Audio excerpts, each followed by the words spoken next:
What's up guys, and welcome to Simple Review, the series where I, PepperHomie, briefly play a game, review it, and I keep it simple. Let's get into it. Kitaria Fables is a cute action-adventure RPG infused with farming and crafting. When playing this game, you will be able to tackle the main story either solo or locally with one other person.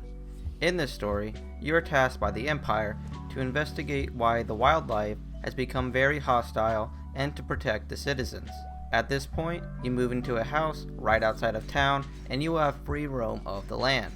In order to progress through the story, you can help citizens with their tasks that will generally reward you with numerous items. Farming and crafting play a big role while going about the story, so you'll need to partake in these activities if you want to do well in this game. Farming will be a great source of income that will be needed if you want to craft most items.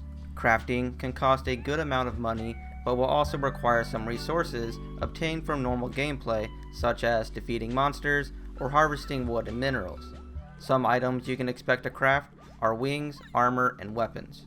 Combat-wise, you can expect to fight several different types of monsters and very large bosses. Controls are pretty simple. You have a standard attack, a special attack, and a dodge ability. Weapon types are just swords and bows, but you will have access to a wide variety of elemental spells to fight with as well. If at any point you are playing solo and die, you just spawn back at your last resting spot. If you're playing co-op and only one of you dies, the remaining player will need to survive while you are reviving, otherwise both of you will be sent back to the last resting spot. And that's pretty much all that this game has to offer. Now, from my experience, I'd have to say that I really enjoyed this title. The overall experience felt very old school and simple.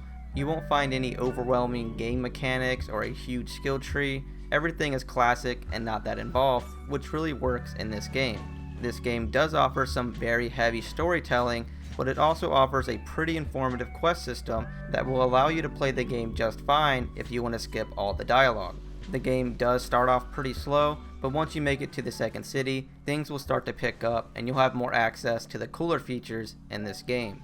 Combat wise, I did feel that the melee was a little clunky, but I really enjoyed using the magic spells. The only thing I could really complain about with this game is that it has a ton of loading screens. This is very noticeable and it will hinder the experience if you're not a very patient person. But overall, it's a pretty decent game. So with that being said, I'd have to give this game 9 pepperonis out of 10.